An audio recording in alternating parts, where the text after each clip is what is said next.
Bueno, buenos días, mi nombre es Felipe Basto y hoy venimos a hablar de la adicción de los videojuegos. Entonces, los videojuegos son un trastorno de salud pública. Según Gary Humpers, es un peligro para la salud mental. Y según el médico Sumsu Higuchi, director del Centro de Medicina y Tratamiento de Japón, dice que afecta principalmente a la población masculina. ¿Qué consecuencias trae esta adicción?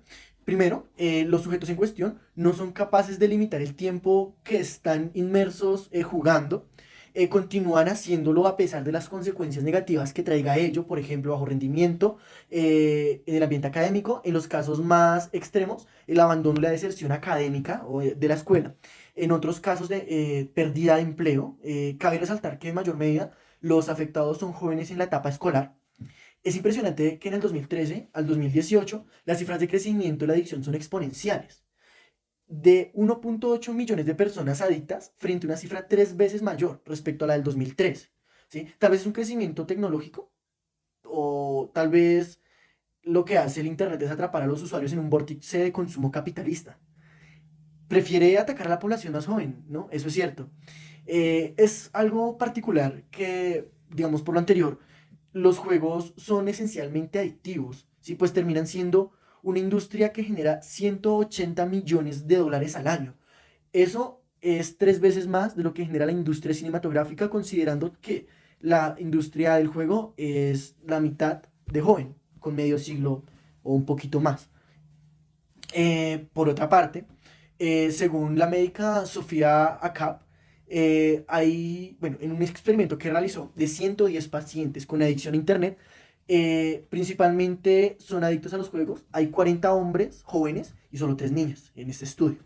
Pero bueno, aquí nos hacemos la pregunta, ¿por qué los videojuegos son tan adictivos, no? Eso es curioso. Pero bueno, según la OMS, eso depende del tipo de videojuego. Por ejemplo, hay algo que se llama bucles o cajas virtuales, ¿sí? Entonces son botines que recompensan al usuario por jugar, que esas recompensas pueden ser reales, como por ejemplo yo te doy a ti monedas para que compres ropa en el juego, o pueden ser reales, como por ejemplo en TikTok, por tener cierta cantidad de usuarios, te voy a enviar un dinero, ¿no? Entonces, estos pueden representarse en diferentes, bueno, o castigos también en ese bucle, como por ejemplo que ataquen nuestra aldea o que perdamos los niveles que hemos avanzado. Eso se puede representar en League of Legends, Throne Rush, Empire of Fires y demás.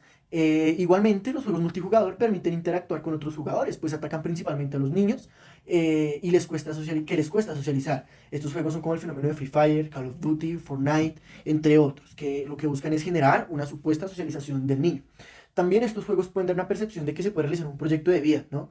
Entonces se piensa que el niño puede generar o a futuro una estabilidad económica para poder sobrevivir y pasar toda su vida, ¿no? Con el juego.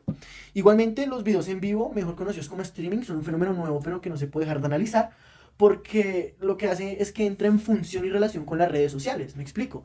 El usuario puede ver en una pestaña particular que aparecen unos cuadritos en Facebook, eh, puede interactuar con un juego, entonces puede jugar GTA San Andrés, pero él no está jugando, él está viendo, y el que está jugando es el que lleva el streaming, pero él está interactuando con aquellos que lo están viendo. Entonces, por último, algunos tratamientos que se pueden dar respecto a esta adicción. Entonces, se puede desarrollar en el sujeto en cuestión actividades sociales, ¿sí? Apoyarlo, por ejemplo, entrar a grupos de danza, entrar a música, actividades que le permitan relacionarse con sus amigos, juegos y relaciones entre pares. Igualmente, terapia física como deporte, que es muy necesario. Por otra parte, los juegos pueden ser buenos, pero controlándolos con como una pequeña distracción mental para poder distraerse, controlado su tiempo.